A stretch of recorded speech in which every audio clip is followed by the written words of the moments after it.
apa ya, sangat berkorelasi dengan tema dari Future Leader Festival 2023 ini, yaitu berkontribusi untuk negeri. Jadi diharapkan nanti adik-adik, teman-teman, untuk kita semua juga tentunya, baik para tamu VIP juga saya rasa akan terus belajar kan, semakin belajar bagaimana kita menciptakan generasi yang hebat, pemimpin yang hebat di masa depan. Kalau saya melihat gaya-gayanya ini kan ini udah mau nyanyiin keynote speaker gitu. Iya, Mario Bros. Enggak lah, jauh lah. Mau keynote speaker apa kalau kita kan? Kalau gitu kita dengerin keynote speaker yang sebenarnya. Iya, jadi sebenarnya kita itu akan kedatangan Bapak Menteri Investasi Negara Indonesia. Ya, kepala BKPM. Iya, tetapi sayangnya setelah dikonfirmasi ulang, beliau ternyata berhalangan hadir. Oke. Tetapi Kak, Nah itu dia, blessing in disguise. Ketika Bang Bahlil tidak bisa membersamai kita pada pagi hari ini, kita punya Bang Pradana Citra Putra. Saya mau ngapalin namanya nggak tahu. Iya, yang akan menjadi keynote speaker kita untuk sesi pertama ini, tentunya nanti mungkin karena mau foto bareng dulu atau sekarang aja, mumpung ada waktu. Jangan. Oh jangan ya. Sudah terpaksa. Baik. Kepada kakak kali ini masih muda banget, Kak Pradana, dipersilakan. Minta kurang kali. Maaf ya Kak, tadi mic-nya soalnya standar kita. Makanya itu dia. Oke, silakan Kak. Baik, bismillahirrahmanirrahim. Sebelum saya mulai ini, saya mau baca patrus nih. Jangan lupa catat. Nasi ketan ditambah lagi. Cakep. Jadikan tape buat nostalgia.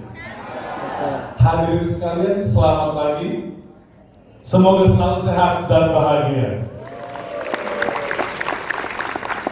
Jadi, bismillahirrahmanirrahim. Assalamualaikum warahmatullahi wabarakatuh. Waalaikumsalam. Selamat pagi, salam sejahtera untuk kita semua. Om Swastiastu, Namo Buddhaya, salam kebajikan. Tadi sebelum saya para inisiator yang telah menyatukan kita pada pagi hari ini. Tadi ada Bang Stano sebagai ketua panitia, tepuk tangan dulu Bang Stano. Soalnya kalau ada Bang Stano kita nggak ketemu hari ini, kira-kira gitu. Ada Bang Aulia nih, ID Next Leader, tepuk tangan juga nih, tadi udah bicara panjang lebar kenapa ID Next Leader berdiri. Tadi ada teman saya ke Dubai juga nih, ada Bang Damos, tiba-tiba dari sini aja, ternyata ketua ikatan alumni ITB. Ini juga nggak main-main, ini anak muda yang menjadi salah satu pimpinan di Kala Group. Tahu Kala Group kan? Jadi salah satu konglomerasi besar di Indonesia, gitu ya. Dan juga yang sama-sama kita hormati juga di sini ada Pak Dirut dari Badan Borobudur, Bang Agustin Praningangin. Tepuk tangan juga untuk beliau. Tapi saya di sana di samping, wah ini kepala Badan Otorita Borobudur tapi nggak lahir di Jawa Tengah, gitu. Tapi itulah, ini simbol bahwa Borobudur bukan milik orang Jawa Tengah, tapi Borobudur milik orang Indonesia. Tepuk tangan untuk orang Borobudur. Nah teman-teman semuanya, yang pertama-tama saya juga mengucapkan mohon maaf karena Bapak Menteri tidak bisa hadir pada pagi hari ini. Tadi memang mendadak juga, saya semalam baru mengkonfirmasi kepada dia bahwa Pak Menteri nggak bisa hadir, dan mudah-mudahan apa yang saya sampaikan juga mudah-mudahan menjadi intisari dari apa yang juga Pak Menteri ingin sampaikan tadi pada pagi hari ini. Teman-teman semuanya, jadi memang kalau saya baca atau undangan dari teman-teman Next Leader, memang kita bicara soal kepemimpinan muda di Indonesia, terutama dalam bidang policy making, kira-kira gitu ya. Nah, aku sebelum melanjutkan pidato atau presentasiku, aku pengen nanya teman-teman semua di sini yang masih kuliah kan? Wah, sebagian besar masih kuliah ya. Terima kasih. Ada yang masih SMA? Wah, banyak juga. Oke, terima kasih. Ada yang udah lulus? Oke, nggak banyak. Jadi teman-teman masih mahasiswa dari SMA yang lainnya. Ini malah benar-benar teman-teman semua lah yang benar-benar insya Allah menjadi pemimpin masa depan Indonesia ke depan, kira-kira gitu. Kalau yang udah lulus, kita nggak usah bicara lagi lah, kira-kira gitu. Udah kerja aja dulu gitu. Nanti teman-teman yang kita persiapkan lah pada pagi hari ini. Nah teman-teman semuanya, sebelum saya masuk ke bagian konteks sisi bisa dari pemudaan, saya mau bicara soal kondisi ekonomi Indonesia hari ini. Kenapa teman-teman menjadi relevan dan penting bagi Indonesia ke depan? Coba next, bisa. Next slide. Terus, teman-teman semua, ini kondisi ekonomi kita hari ini. Ini pertumbuhan ekonomi Indonesia dibandingkan dengan negara-negara G20, gitu ya. Jadi kita harus membandingkan diri kita sama yang setara sama kita atau di atas kita negara-negara itu. Nah, kita banding sama negara-negara G20, teman-teman semua.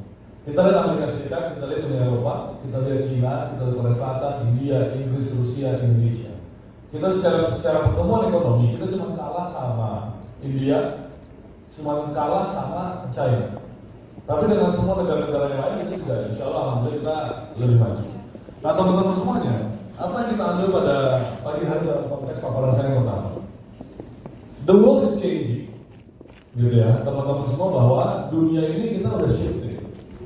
Dulu mungkin zaman saya masih muda dulu, SMA, kuliah, saya kecil, banyak dari kita semua yang mengacu kepada dunia barat, baik dalam konteks budaya, dalam konteks ekonomi, dalam konteks bisnis, dalam konteks produk yang kita pakai, kira-kira gitu. Tapi sekarang udah enggak, sadar enggak? Siapa teman-teman yang pakai Samsung sekarang? Banyak kan pasti kan? Nah, ini kalau salah pakai Samsung. Zaman-zaman mungkin kita kecil, paling banyak apa dulu bang? Nokia paling. Siemens. Jadi the world is changing, berubah.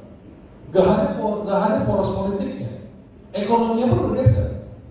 Sekarang muncul Samsung, mobil sekarang gak hanya mobil Jepang, mobil Cina pun banyak. Jadi teman-teman semuanya, nah ini kita lagi coba next slide.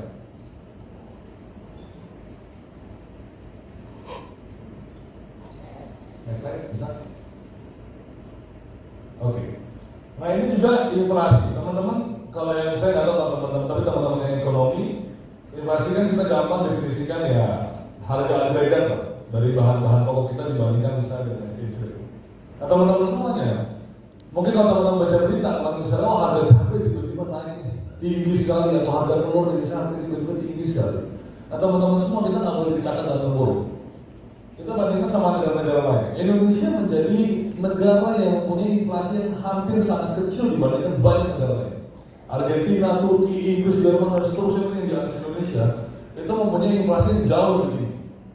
Jadi kita harus bersyukur juga bahwa alhamdulillah kondisi ekonomi kita cukup stabil. Jadi teman-teman nggak mengalami apa yang namanya tiba-tiba teman-teman mau beli apa, misalnya mau maksud atau teman-teman zaman sekarang, misalnya mau beli Indomie, gitu kan, di warung misalnya lagi kuliah, yang tadi harganya bisa 5.000, tiba-tiba harganya jadi 15.000, nggak gitu. Nah itu jalan sama negara-negara lain, terutama kita sama Turki. Nah kita alhamdulillah kayak gitu. Lanjut lagi ya. Oke, ini slide terakhir saya. Nanti kita bicara soal pengalaman. Nah teman-teman semua, siapa yang sering dengar bahwa kita dijajah sama negara lain? Jujur ya, kalau misalnya dijajah dengan Cina, dengan Amerika, ada yang sering dengar? Coba anda kan? Sering dong? Wah, Indonesia dijajah sama asing itu sesuatu yang sangat sering lah. Nah, teman-teman, ini fakta ya. Ini fakta. Jadi kita sejak tahun 2017, Amerika kita nggak usah lihat lagi. Kita secara neraca perdagangan bersyukur sama Amerika. Oke.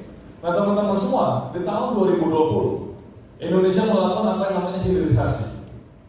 Oke. Apa sih Bang Dana hilirisasi itu? Teman-teman semuanya, dari zaman VOC sampai sekarang, Indonesia kadang-kadang terbiasa di konteksnya. Terbiasa kalau dulu di zaman VOC, mohon maaf, petik, taruh di kapal, kirim. Karena apa dulu rempah-rempah? Habis itu lanjut. Jadi apa? Gali, taruh di kapal, kirim. Komoditas mentah. Kita punya batu bara, kita punya nikel, dulu kayu pun juga demikian. Tebang, taruh di kapal, kirim. Terus pasti teman-teman sering dengar dong bahwa iya bang, kita kirim barang-barang kita keluar, diolah di luar, jadi barang jadi, terus kita yang beli. Pernah dengar nggak? Kayak gitu, sering dengar nggak? Nah ini yang pemerintah nggak mau. Kita nggak mau lagi barang mentah kita cuma dipakai sama bahkan perusahaan asing, diolahnya di negara luar, jadi barang jadi, terus dikirimnya ke negara-negara termasuk negara kita sendiri. Nah kita nggak mau. Makanya sejak tahun 2020 pemerintah tuh menggalakkan apa yang namanya hilirisasi. Apa sih hilirisasi? Ya industri ada hulu sama hilir ya, atas sama bawah. Nah, yang tadinya kita cuma industri hulunya doang, mungkin cuma tambang, mungkin pengembangan hutan doang, mungkin segala macam. Nah, itu kita buat industri-industri bawahnya, gitu loh. Kalau nikel contohnya, misalnya Bang Damos tahu persis tadi, ini pimpinan di Hyundai gua, baterainya kita yang buat, itu dari nikel. Jadi zaman dulu, nikel kita itu cuma dikeruk, taruh di kapal, dikirim keluar, diolahnya di luar negeri. Jadi baterai, jadi apa, jadi mobil, dikirim kita suruh beli. Nah sekarang nih, saksinya Bang Damos nih. Kalau nggak Bang Damos curhatan juga sama Republik Indonesia kan. Jadi teman-teman semua sekarang, kita larang nih ekspor nikel. Kita bilang sama semua pabrik-pabrik dunia, terutama yang membuat baterai mobil listrik. Lu semua kalau mau ngambil baterai kita, lu bangun pabrik di sini. Jangan cuma ambil nikel kita, lu tarik keluar, terus lu suruh beli mobil, lu nggak boleh. Nah ini yang kita lakukan. Makanya LG Hyundai masuk dari tambang sampai mobil. Tambangnya di daerah timur sampai jadi namanya katoda di Jawa Tengah, baterainya di Jawa Barat, mobilnya di Jawa Barat. Sepanjang itu semua sekarang dibuat di Indonesia. Nah itu yang kita mau lakukan teman-teman dan adik-adik semua, agar teman-teman mengerti paham bahwa kemana arah bangsa ini ke depan. Nah teman-teman semuanya, sejak tahun 2020 tadi teman-teman bisa lihat, dulu di tahun 2017 neraca perdagangan kita sama Cina itu minus 18,4 miliar dolar. Minusnya hampir 20 miliar dolar. Teman-teman bayangkan, jadi hampir ya 200 triliun lah, kira-kira gitu ya. Lebih dari 200 triliun. Nah, 2023 kita minusnya cuma di bawah 1 bahkan 0,9 miliar dolar. Nah ini kita prediksi bahkan tahun depan kita akan surplus sama Cina. Gitu. Jadi teman-teman semua, kenapa saya paparkan 3 ini cukup untuk menggambarkan kepada teman-teman adik-adik semuanya. Percaya dan optimis, insya Allah Indonesia akan menjadi negara adidaya. Negara yang punya kondisi ekonomi yang kuat, negara yang punya kemandirian ekonomi yang kuat. Kita doakan siapapun pimpinan ke depan, siapapun capresnya, mau Pak Ganjar, mau Pak Prabowo, mau Pak Anies, tapi dia sudah punya modal dan fondasi yang kuat. Nah teman-teman semua, tahun 2045 kita bicara, siapa yang nanti memegang peran yang adik-adik semuanya. Jadi di sini saya cuma memberikan fakta dan data bahwa generasi terdahulu kita sudah memberikan fondasinya.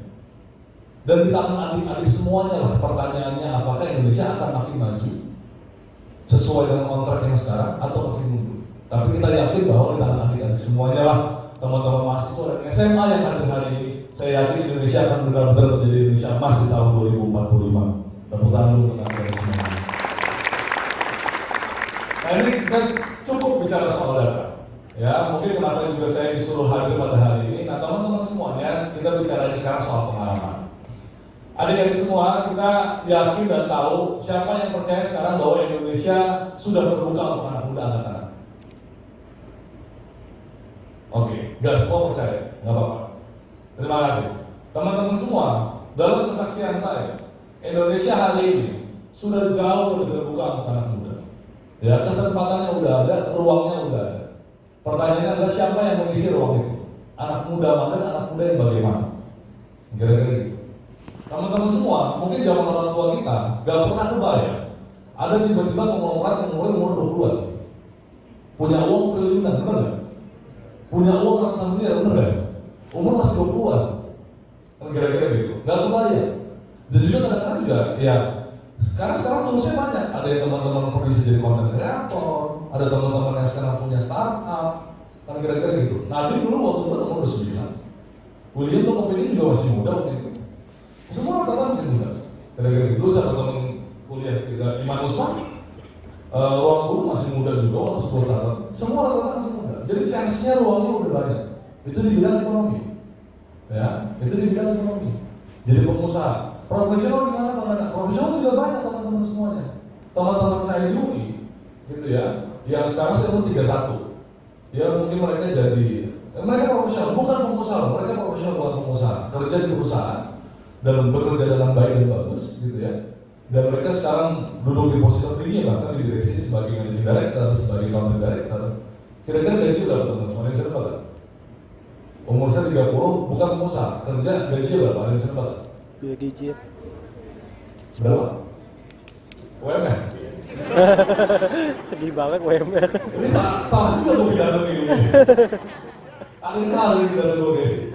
Ada yang salah nggak ada berapa? 2 digit. Berapa? 100 ya. 100 juta. Hah?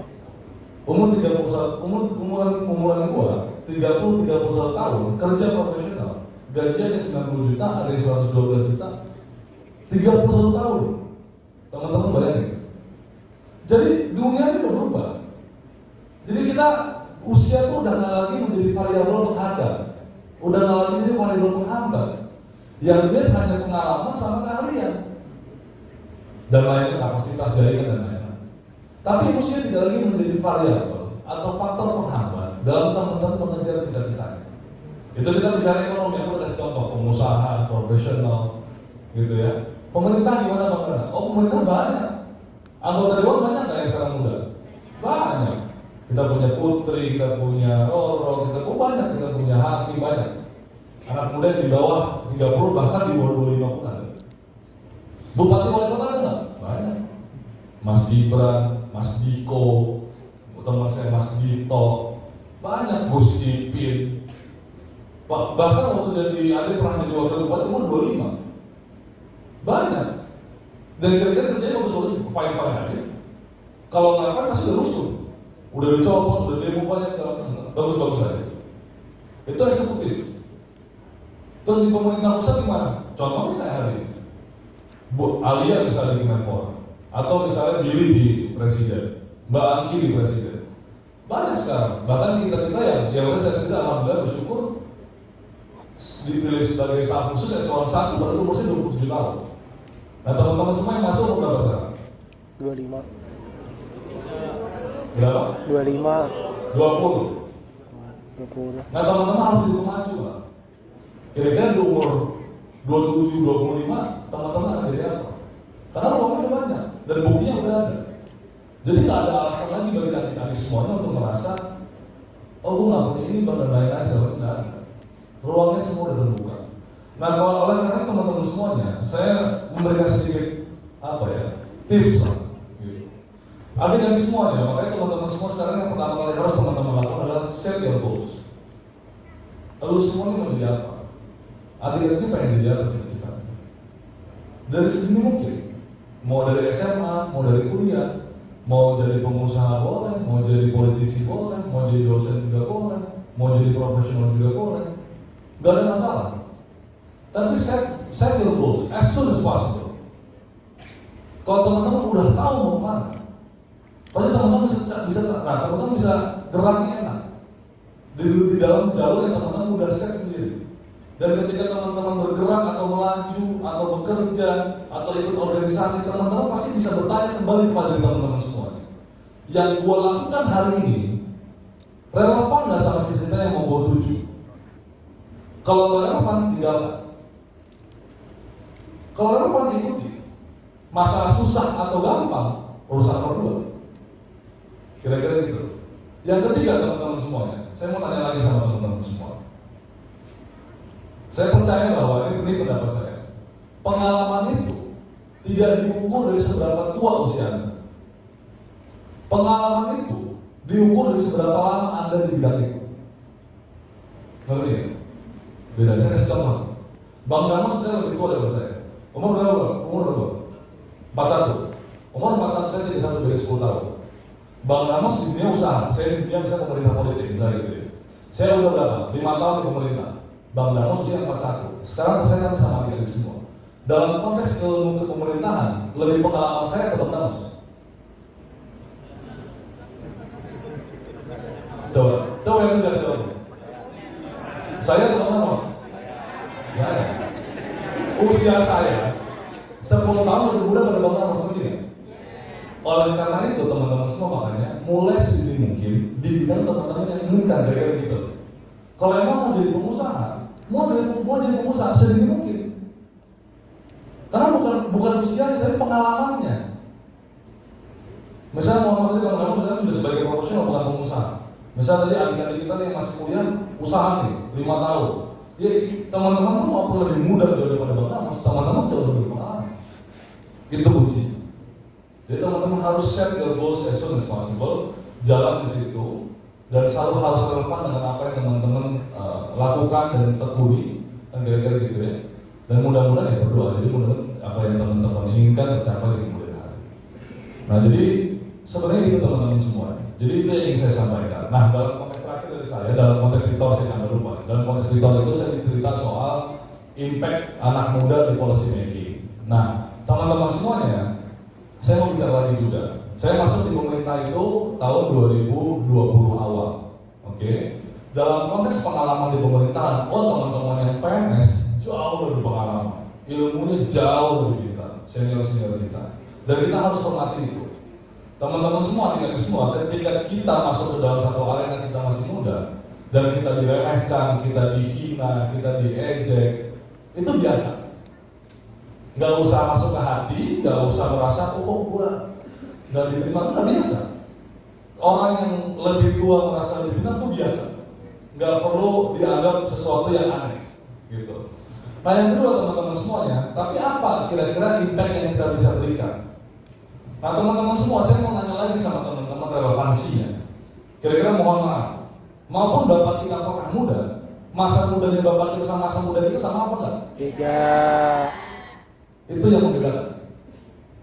Boleh orang itu jauh lebih tua, tapi dalam konteks anak muda hari ini, belum tentu dia mengerti kebutuhannya, belum tentu dia mengerti caranya, belum tentu dia mengerti komunikasinya. Makanya anak muda penting untuk dimasukkan ke dalam satu spektrum, mau dalam konteks politik, dalam konteks usaha. Kenapa? Karena anak muda itu penentu masa depan sana. Saya bilang penentu itu bukan omong kosong. By data kita populasi paling besar. Beda kita populasi paling besar, berarti apa? Secara ekonomi kita market paling gede.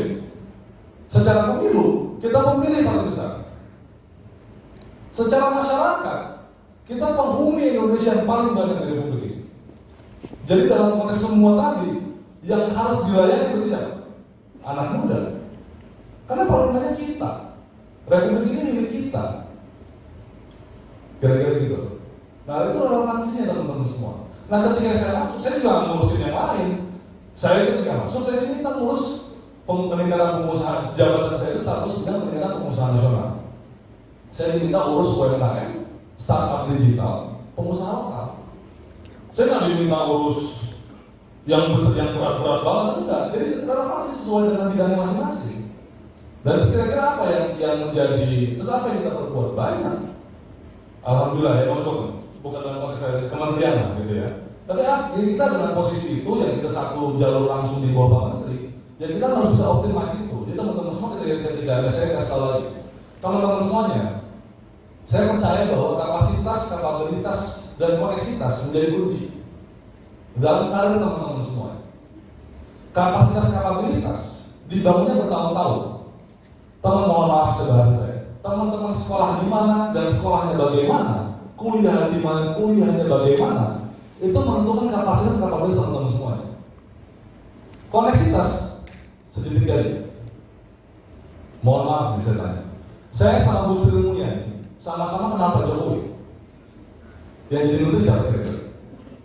Bu Sri Mulyani kan? Secara koneksitas sama-sama kenal betul ya? Secara kapasitas beda. Iya. Oleh karena itu teman-teman semuanya, bangun kapasitas itu dulu. Koneksitas itu insya Allah masalah takdir. Kalau udah ketemu teman-teman, kalau udah ketemu nih, sendiri kali. Oh bagus nih orang, dan kali itu benar sendiri kali.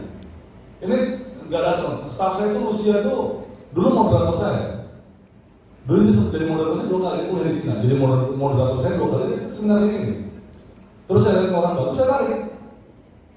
Kenal apa? Enggak. Baru kenal. Tapi saya bagus. Itu contohnya, saya nggak perlu jauh-jauh. Sendiri kali. Jadi itu teman-teman semuanya. Persiapkan diri teman-teman semua masing-masing. Kapasitas, kapabilitas. Gitu ya. Nah itu kita bicara. Nah tadi kita kalau bicara soal impact policy. Nah teman-teman semua oleh karena itu di Kementerian Investasi BKPM, akhirnya kita dapat Menteri melahirkan apa yang namanya program peraturan Menteri Nomor 1 tahun 2022. Nah ini hasil kerja keras kita mas bareng-bareng. Ini kerja keras anak muda Indonesia. Nah apa sih isi permainnya itu? Kita sekarang memitrakan, jadi kita itu sekarang mewajibkan perusahaan-perusahaan asing itu untuk dia berkolaborasi dengan UMKM di sekitarnya. Terutama pengusaha muda, pengusaha lokal. Nggak tahu di Bang Ramos sih udah mematuhi aturan itu belum? Oh udah ya. Ini pemerintah dengan sektor swasta jadi Nah itu hasil pemikiran kita dengan pengusaha-pengusaha di daerah, gitu. Teman-teman bisa bayangkan kalau misalnya yang di dalam pemerintah tapi nggak pernah merasakan mohon maaf menjadi pengusaha, nggak pernah merasakan mohon maaf bersaing dengan BUMN, nggak pernah merasakan mohon maaf bersaing dengan pengusaha dari Jakarta yang dapatnya lagi gitu doang. Dia nggak akan tahu kondisi realnya. Nah ini penting relevansinya. Nah sekarang alhamdulillah kita udah bisa melahirkan itu. Nah baru alhamdulillah ketika udah dipercaya baru saya ikut G20, kita ikut menjadi tim negosiator tentang sertifikasi dan investasi misalnya gitu. Nah ini bertahap gitu. Saya juga pertama kali saya itu di BKPM baru keluar negeri tahun 2022 Bang Damas. Benar nih. Jadi saya status itu 5 orang, 105 orang, sama 5 orang. Eselon 1 ditambah di Dirjen Deputi masing-masing berapa orang banyak. Saya nggak pernah di luar negeri, nggak pernah. Spesialisnya ke daerah-daerah di Indonesia lah. Kalau misalnya ke daerah timur, ke Probolinggo baru gue diajak lagi gitu. Nggak pernah ke luar negeri, nggak pernah. Diajak apa tadi? Mungkin kapasitasnya belum cukup. Satu ketika gue ditunjuk, jadi tim negosiatornya G20 waktu itu. Pak Menteri minta 2 hal, harus jebol hilirisasi sama jebol pasal kemitraan antara investor asing dengan pengusaha lokal. Gimana caranya? Gampang. Alhamdulillah jebol pasal itu menjadi salah satu leaders agreement di presiden di pasal 37. Baru lalu diajak. Jadi itu pun berproses di dalam kantor. Baru gue diajak luar negeri segala macam. Jadi ini juga berproses teman-teman semuanya. Nah, jadi akhir dari semuanya mungkin dari saya sebenarnya itu aja. Saya cuma pertama dari teman-teman semua, semoga data saya tadi menggambarkan kondisi Indonesia hari ini dan bagaimana mudah-mudahan Indonesia akan menjadi Indonesia emas tahun 2045 nanti teman-teman semuanya. Yang kedua, saya coba meyakinkan adik-adik semua bahwa ruang anak muda untuk menjadi pemimpin, pimpinan, konglomerat, orang-orang yang influential di Indonesia sudah sangat terbuka. Pertanyaannya sekali lagi adalah di antara adik-adik semuanya, di antara adik-adik semua yang masih SMA, di antara teman-teman atau adik-adik semua yang masih kuliah, siapa yang mengisi ruang itu? Dan saya yakin orang-orang yang akan hadir di ruang ini atau orang-orang yang sudah hadir di ruang ini sudah membuktikan bahwa diri ini sudah niat, mau berkorban untuk masa depan yang lebih baik. Jadi mungkin demikian dari saya. Terima kasih. Wassalamualaikum warahmatullahi wabarakatuh. Waalaikumsalam. Kak Pradana tetap di tempat Kak Pradana. Kita akan ada penyerahan plakat dulu. Tapi ngomong-ngomong, umur dirimu baru 31 ya Kak Pradana? Cuman beda 3 bulan sama kami ya. Kami kayak kembar ya. Iya. Saya baru mau bilang, Kang Dede, beli saya deh gitu kan. Kebanting pisang soalnya. Kalau kamu di tengah lebih kebanting lagi. Enggak, ini saya serasi sih. Oh serasi ya. Baik, Kak Pradana ini punten akan ada penyerahan plakat dulu yang akan diserahkan oleh siapa Kak? Kita akan undang Ketua IAITB Jakarta bersama dengan Ketua Pelaksana tentunya. Pelaksana. Iya, dipersilakan.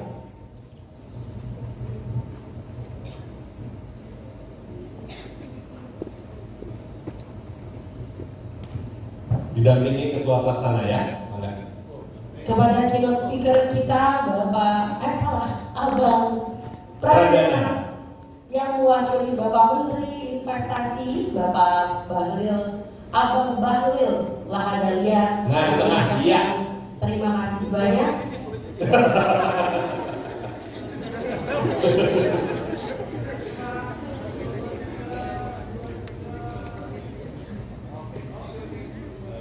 Oke.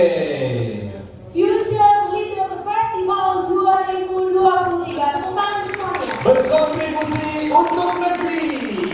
Ini salah satu pemuda Ya. harapan bangsa. Wah, bukan lagi harapan dong sudah. Ya, silakan. Terima kasih. Kembali ke tempat Kak Pradana.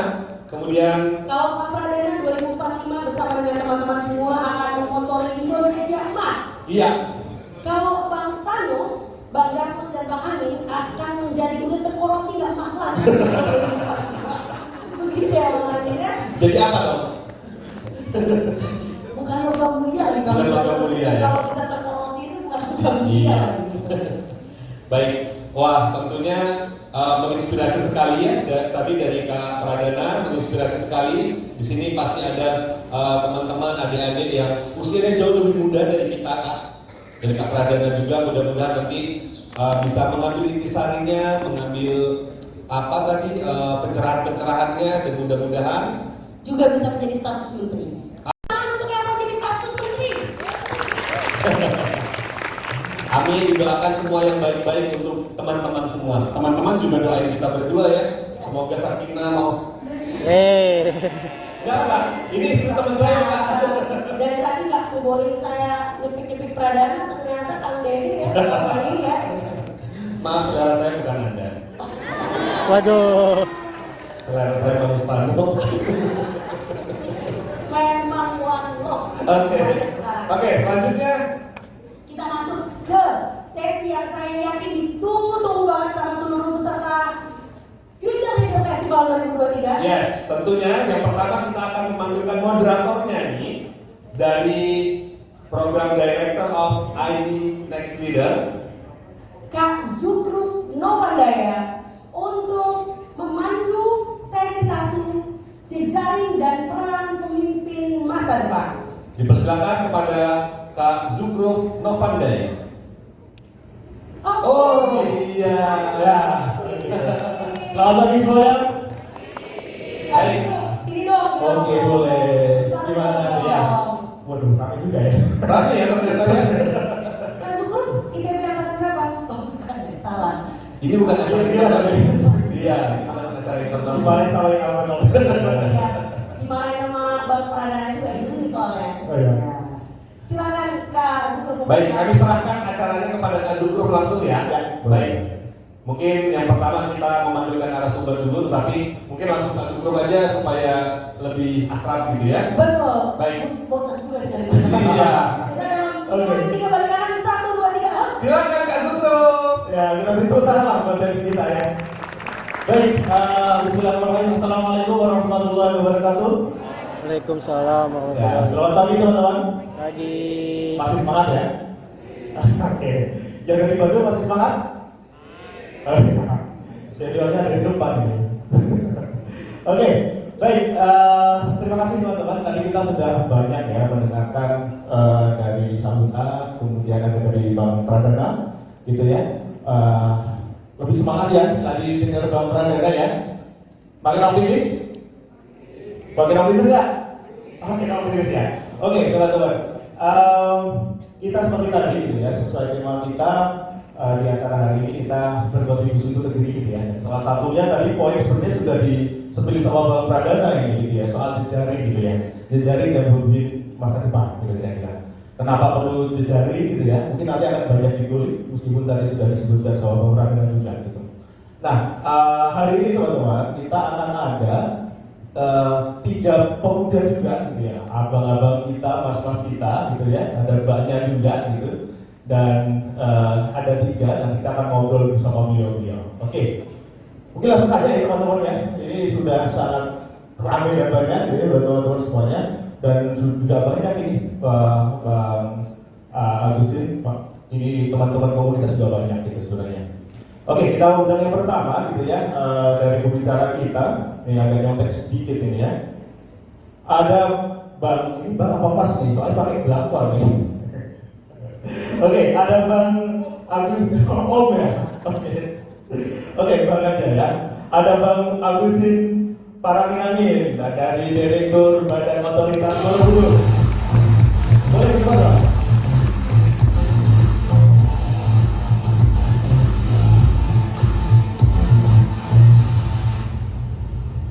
Ya, langsung dari Jogja tadi. Oke, langsung dari Jogja nih beliau, gitu ya.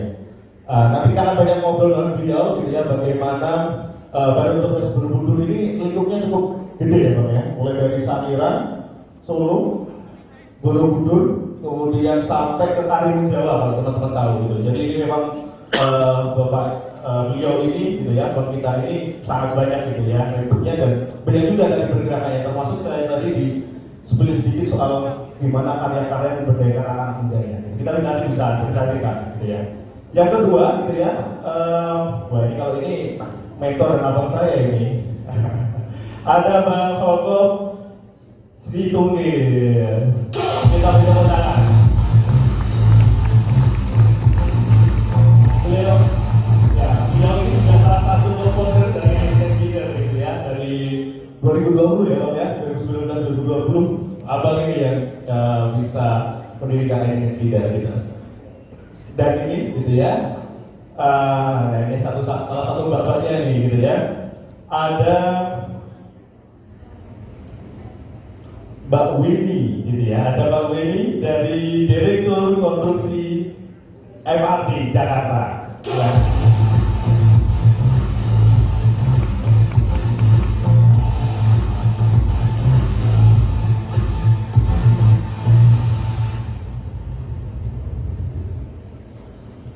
Silakan di sini dulu. Oke. Ya. Kita duduk terlihat ya teman-teman ya. Oke. Ya. Selamat pagi nih, abang-abang, mbak-mbak kita, mbaknya, banyak satu ya, banyak satu gitu ya. Kita akan ngomong bahwa mbak dan mas gitu ya, abang kita, dan teman-teman muda ini soal politik dan jejaring gitu ya, jejaring dan mimpi masa depan.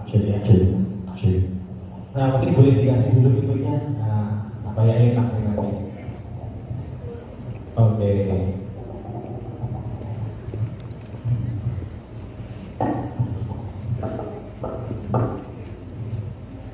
Ya, mungkin boleh kita ini dulu ya, boleh perkenalan dulu Bang. Mungkin tadi sudah saya kenalkan sedikit gitu ya, dan Mbak. Jadi mungkin sebuah menyemangati teman-teman di sini gitu ya, boleh sedikit menyampaikan apa perkenalannya dulu gitu sebelum kita masuk ke diskusinya kita ini. Silakan mungkin dari abang kita, Bang Koko, silakan Bang Koko. Boleh kenalan dan menyapa teman-teman dulu. Selamat pagi semuanya. Udah siang ya? Selamat siang semuanya. Siap. Biarpun siang menjelang ini ya, menjelang makan siang harusnya masih punya semangat. Oke? Kenalan dulu dong Bang. Boleh nih kenalan. Apa lagi ya? Ini belum ada yang perkenalan kan? Ya belum. Ya, nama saya Om Situnggil. Kebetulan ini saya anak tengah nih. Ini senior saya di ITB. Weni itu junior saya di ITB. Dan kami semua satu jurusan. Sipil ITB, sipil ITB, sipil ITB. Oh iya. Jadi sama-sama satu jurusan. Jadi sebenarnya kalau Abang Agustin sudah bicara, sebenarnya kami nggak perlu lagi ngomong sebenarnya. Ya kira-kira itu mungkin perkenalan dari saya. Ya, thank you. Boleh. Silakan Bang Agustin. Bismillahirrahmanirrahim. Assalamualaikum warahmatullahi wabarakatuh. Waalaikumsalam warahmatullahi wabarakatuh. Saya nama kecilnya Angin. Dulu sejak lahir sampai mendapatkan ijazah SMA tinggal di Sumatera Utara, lahir di Sumatera Utara, Tanah Karo.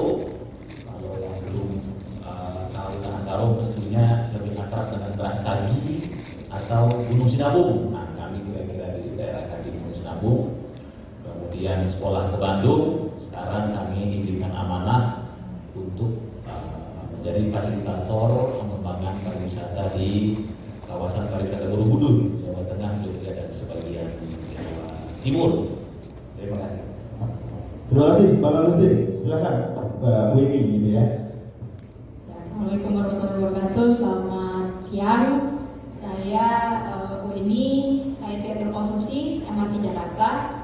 Mungkin teman-teman di sini sebagian besar udah naik ya MRT, gitu ya. Mudah-mudahan terasa nyaman, aman, cepat.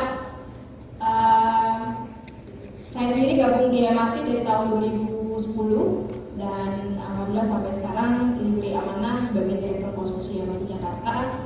Saya sama sekolahnya tadi sama abang-abang di sebelah saya ini semua senior saya. Di Sipil ITB, saya 2005.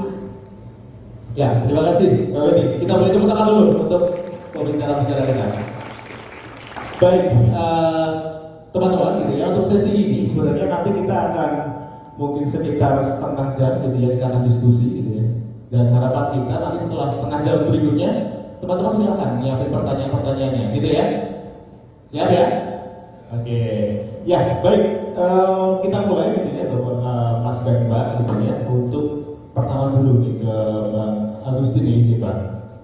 Ya, oke, kita tahu ya Bang ya, tadi kita ngomong soal jejaring dan kepemimpinan muda gitu, dan saat ini kan Bang kebetulan juga sebagai direktur destinasi gitu ya, pariwisata gitu, di BOP. Gimana Bang gitu ya sebenarnya pengalaman Abang itu meng-create anak-anak muda daerah gitu, karena saya kebetulan juga tahu gitu ya beberapa penggerak desa wisata itu muda-muda sekarang. Gimana itu bikin? Salah satunya tadi juga ada hasil film katanya juga karya anak muda. Gimana itu Bang? Mungkin boleh diceritakan ke teman-teman. Silakan. Baik, kami awali dengan pantun. Cakep. Tapi pantunnya apa ya? Ke Borobudur mencari ilmu. Cakep.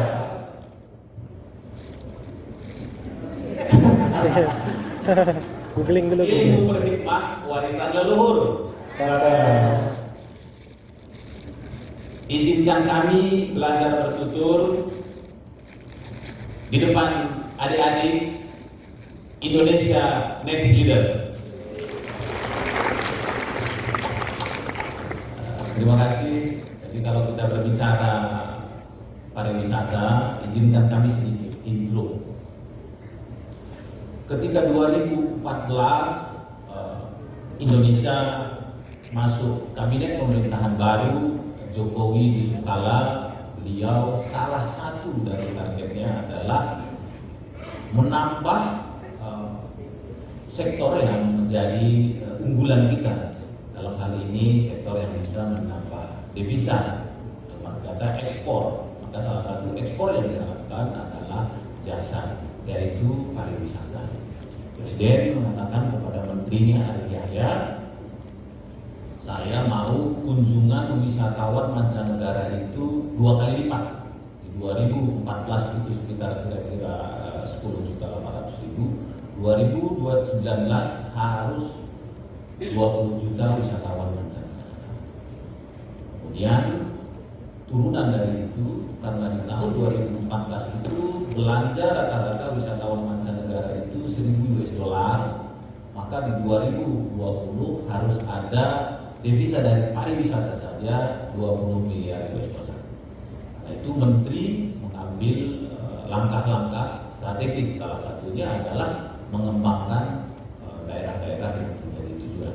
Teman-teman sekalian, di 2014 itu dari 100% kunjungan wisatawan mancanegara mendarat di 3 daerah itu 90%. Jadi kita punya setiap provinsi bandara kita itu bisa internasional, mulai dari Aceh sampai ke timur. Di Medan itu bisa ke Penang, bisa ke Singapura, bisa ke Malaysia. Ternyata 90% kunjungan Wisman itu adanya di Bali, Jakarta, dan Kepri.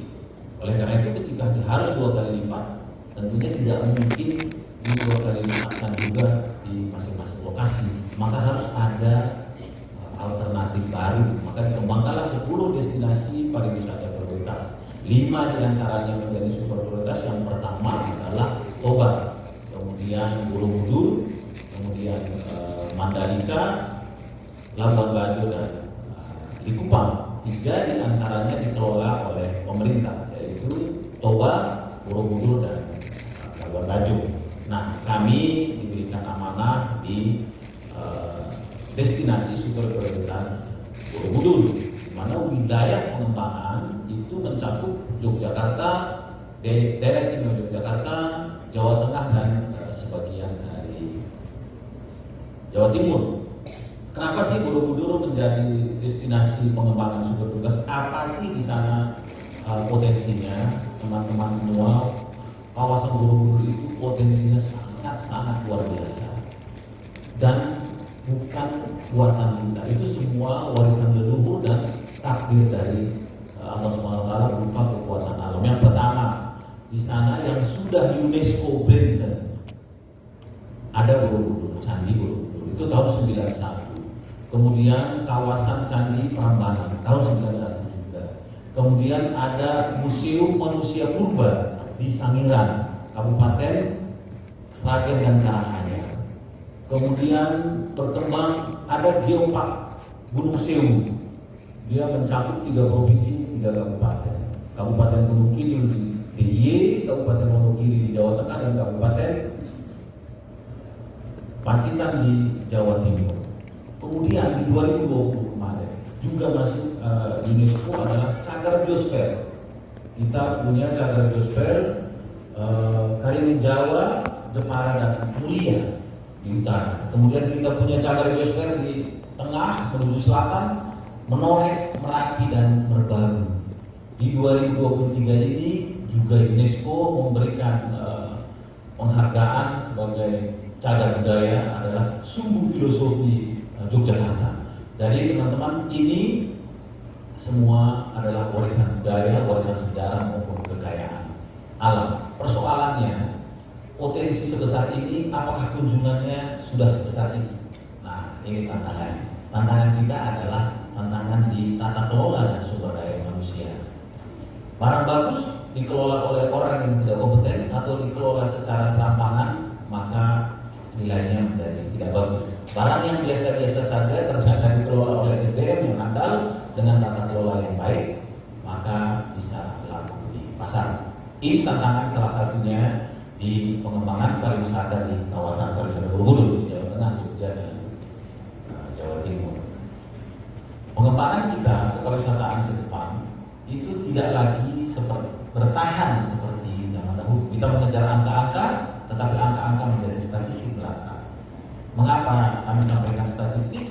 Ternyata yang mendapatkan kenikmatan dari tamu-tamu yang masuk ke destinasi itu teman-teman orang Jakarta. Pemilik modal yang punya hotel di Yogyakarta, punya hotel di Magelang, ya, punya hotel di Tawamangun, mereka merokok-rokok di Jakarta, mereka mendapatkan passive income. Bagaimana dengan warga lokal? Warga lokal tidak mendapatkan manfaat yang besar dibandingkan dengan investasi. Oleh karena itu, Menteri Pariwisata dan Ekonomi Kreatif, anak muda juga seperti Mamoko ini, milenial, Pak Sandiaga Uno mengatakan kita harus geser. Nikmatnya berpariwisata ini harus juga dinikmati oleh piring-piring masyarakat di desa-desa. Maka dikembangkanlah sekarang arahannya adalah desa-desa wisata. Siapa yang menjadi penggerak desa-desa wisata ini? Tentu semua anak muda, tidak mungkin orang tua. Salah satu kendala di desa wisata yang kadang-kadang sudah berkembang tapi tidak kencang, biasanya di situ masih banyak orang tuanya. Tapi kalau sudah dipegang anak muda, insya Allah semua desa wisata yang kami lihat pertumbuhannya cukup baik dan juga adaptasi terhadap keberlanjutan juga cukup baik. Maka kepada teman-teman adik-adik semua, kami berharap yang pertama kritik dan masukan. Bagaimana sih pariwisata kita supaya bisa berkualitas dan berdaya saing? Yang kedua, kolaborasi. Pemerintah sendiri tidak mungkin. Pemerintah itu punya keterbatasan. Contoh nih, mungkin teman-teman itu selalu mengatakan pemerintah ini uangnya banyak, nggak banyak. Gitu. Pemerintah itu dari tahun 2018 saya di pemerintahan sampai 2023 ini anggarannya segitu-segitu aja, bebannya lebih banyak, harga-harga meningkat.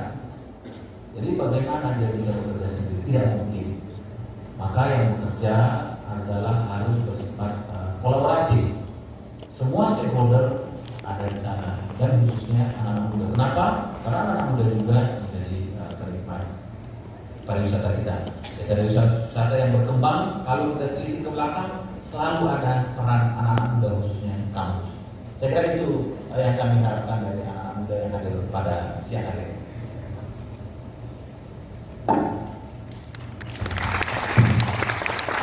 Oke, terima kasih Bang Agustin. Ini sedikit juga ya Bang Agustin, gitu ya. Anak muda gitu tadi yang disampaikan, saya juga beberapa kali gitu ya, teman-teman yang menggerakkan pemuda di desa-desa wisata itu cukup berhasil gitu ya. Dari Sidurguru, kemudian di Papa Java gitu ya, itu anak muda semua gitu ya.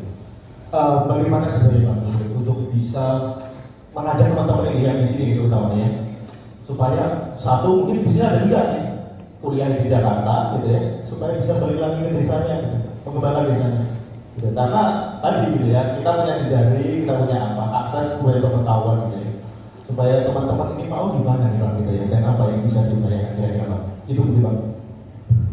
Ada yang dari Jawa Tengah nggak di sini? Wah, rame. Jawa Tengahnya di mana? Semarang. Jogja. Jogja ini mana Bu? Kulon Progonya di mana? Galur. Oke. Ada lagi? Itu berat mana itu? Jepara. Jepara, selamat ya. Putri dari Jepara kemarin diberikan pahlawan nasional Ratu Kalinyaman. Ada lagi?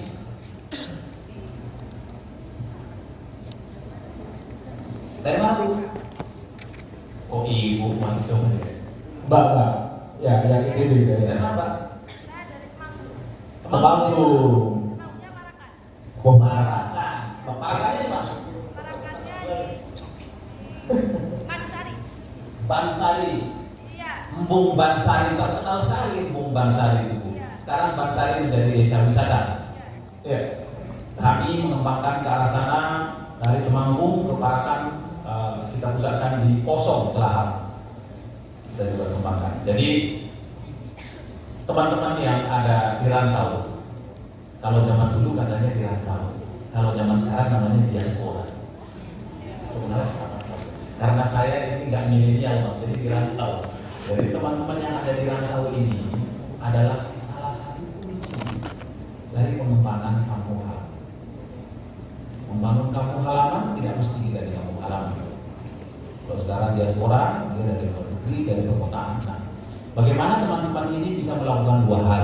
Yang pertama, mempromot potensi dari kampung halaman ke teman-teman sekitar. Yang kedua, belilah produk-produk dari kampung halaman, produk-produk ekonomi kreatif. Hari ini Kementerian Pariwisata berkolaborasi dengan Kominfo, kami juga berkolaborasi dengan BUMN. Bagaimana supaya infrastruktur jaringan seluler bisa dikembangkan dengan baik, sehingga di desa-desa wisata tidak lagi susah untuk mempromosikan potensinya dan juga menjual produk-produk masyarakat.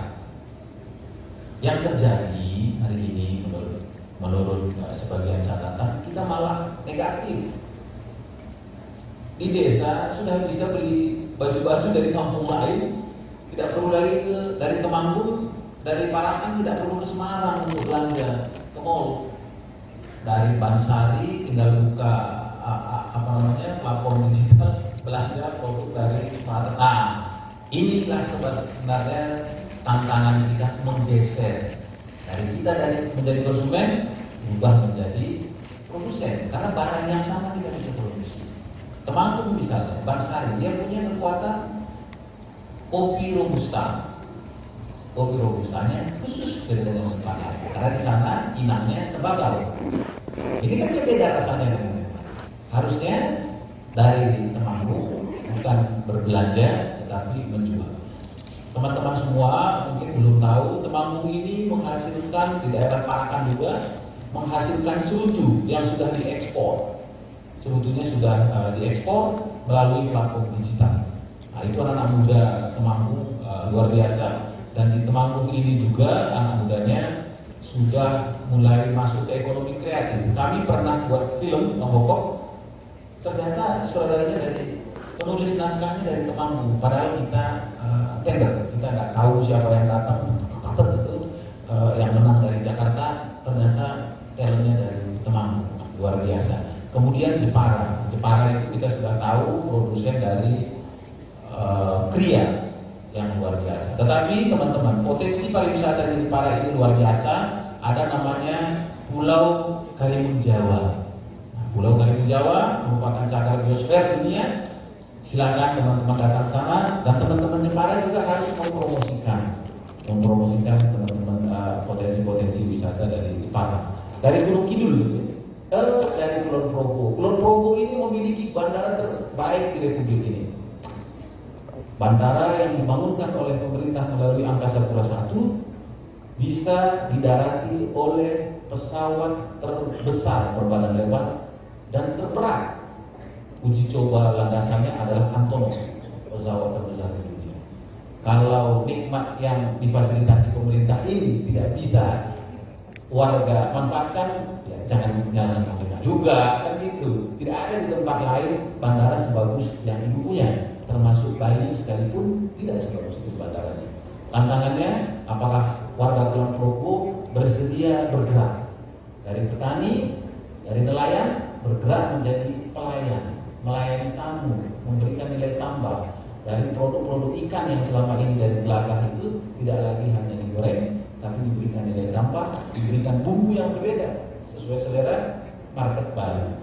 Nah, hari ini Kulon Progo cukup bertumbuh dengan baik. Di dalam 2 tahun terakhir, 1 tahun terakhir ini sudah ada 3 hotel yang diresmikan, 1 3 minggu yang lalu di depan bandara. Dan Kulon Progo menurut kami 5 tahun yang akan datang akan seperti Badung di Bali, akan menjadi kawasan yang sungguh luar biasa. Kemudian dari Semarang jangan coba-coba berangkat ke Semarang hari Sabtu atau Minggu, tidak pesan hotel terlebih dahulu, maka Anda akan tidur di masjid.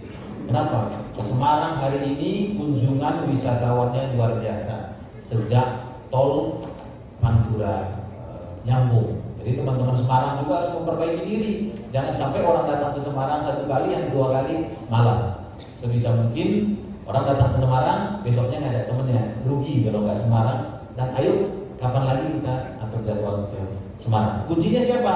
Di anak muda. Karena selera anak muda selalu update dibandingkan selera orang tua. Orang tua itu cenderung permisif, toleransi, kurang-kurang bagus dikit pelayanannya, ya nggak apa-apa lah. Kalau anak muda langsung keras, bukan hanya ngomel di tempat, upload di medsos. Besok jangan lagi datang situ tuh, pelayanannya sombong. Nah, ini teman-teman anak muda perannya di sana cukup luar biasa. Dan kami harapkan anak muda ini tidak hanya kritikus, tapi jadilah pemain-pemain. Ada yang dari Semarang tadi. Bulan yang lalu ada dari kampungnya Bang Tanu ini, dari Pekanbaru membuka resto di Semarang. Dari Pekanbaru dia melihat market sejak tol ini, dia berani buka resto di Semarang. Nah, itu tantangan bagi orang Semarang. Masa orang Pekanbaru aja berani buka fasilitas, orang Semarang nggak berani berbisnis di kampung halaman sendiri. Kira-kira itu. Ya, makasih Bang Agustin. Oke, kita lanjut yang kedua nih, Bang Hoko. Ya. Oke, sebagai co-founder IDX Leader juga ini. Ya. Ya Bang, di IDX Leader kan kita sudah tadi disampaikan Mas Aung, kita mencari pemimpin masa depan gitu ya, kira-kira. Nah, mungkin boleh cerita Bang, kenapa kok menjadi leader gitu ya? Kenapa dulu kok membuat IDX Leader ini gitu ya? Dan kenapa kita mengorientasikan di sana gitu kira-kira? Boleh ceritakan Bang, silakan teman-teman. Ya. Jadi gitu lah Martin hari ini. Tapi ini menarik ini. Dulu waktu saya kuliah, saya berdiri nggak apa-apa ya, soalnya biar kelihatan tinggi. Dulu waktu saya kuliah, Bang Agustin ini yang approach saya, prospek saya. Dulu waktu dia approach saya, dia ngomong tadi itu kayak Semarang, Magelang, nggak kayak tadi. Magelang, Semarang gitu sekarang udah total jumlahnya total ya Mas. Oke, sama saya juga gitu. Nah kebetulan kita juga ada project ya di kampungnya Simba kan itu di Kulon Progo tuh. Di Kulon Progo kita lagi bikin pembangkit listrik karena Yogyakarta itu nggak punya pembangkit. Iya, dia ngambil listrik dari provinsi yang lain. Tapi ini kita rencanakan bikin pembangkit. Nanti salah satunya demandnya itu nanti di tempatnya si abang ini. Mudah-mudahan nanti dia bisa beli listriknya. Oke, saya sedikit ceritakan ini memang jam-jam rawan ya, jam-jam rawan, jam-jam ngantuk atau apa ya. Tapi kita coba untuk ngikutin pelan-pelan karena I think is menarik ya kita bicara tentang kolaborasi dan jejaring. Ya ini perkenalan saya. Next. Oke. Waktu kita bikin Indonesia Next Leader, definisi Indonesia itu sudah berubah. Itu nggak lagi bicara tentang Sabang sampai Merauke, berapa suku budaya, orang ini, orang itu, agama ini, agama itu, tidak lagi. Sekarang Indonesia itu definisinya sudah menjadi barisan data. Jadi kalian ini itu adalah Indonesia di 1/287 juta penduduk. Dan kalian itu ada di situ. Kalian itu ada di sekitar 78.835 desa. Bahkan sekarang itu mau diresmikan lagi sampai 82.000 desa. Dan seterusnya sampai bahkan kalian itu ada di tengah-tengah itu 124 juta tenaga kerja Indonesia. Jadi kalian itu nanti selesai yang tadi banyak kuliah sama sekolah ya. Kalau sudah lulus masuk ke lapangan kerja, ini saingan kalian nih 124 juta. Jadi ketika ini mungkin aku perkirakan jumlahnya mungkin ada sekitar 500 atau 300 itu akan bersaing dengan 124 juta tenaga kerja produktif Indonesia. Nah, belum lagi yang lain-lain, kita lihat akunnya segala macam, berapa banyak transaksi pasar modal. Transaksi pasar modal kita itu di 2019 kemarin itu 12 miliar lalu-lalang tuh. Ada yang dari luar, ada yang ini. Jumlah penduduk kita tuh cuma 287 juta penduduk, tapi transaksi saham kita itu hampir menyentuh 13 miliar global itu. Jadi sekarang itu anak-anak juga udah main saham, udah beli saham sana sini segala macam, udah main robot, ya kan? Di handphone kalian pasti udah ada gitu, yang beberapa yang mungkin 50% udah ada yang main kayak gitu iseng-iseng segala macam, yang terakhir dulu ya. Itu tercatat di negara kita. Oke, next. Itu Indonesia ini sekarang sudah berubah. Indonesia sudah menjadi basis data ya. Jadi data-data itu sudah terkumpul. Itulah sekarang definisi Indonesia. Next. Nah, karena kita ada di tengah-tengah itu, posisi kalian itu di mana? Kita mulai dari situ dulu. Posisi kalian itu sekarang di sini. Jadi dari 270-an juta jiwa itu data BPS sampai 2021, nanti diupdate 2023 ini karena mau pemilu. Yang update-nya walaupun sekarang kalau kalian Google di internet itu sudah ada update-nya, tapi yang real kan dari BPS ya. Nah, itu kira-kira jumlah kalian itu di leverage usia 24 atau bahkan di bawahnya 20 sampai 40 itu udah menyentuh angka 55 juta. Sudah menyentuh angka 55%, sekitar 124 juta tadi, 125 juta tadi.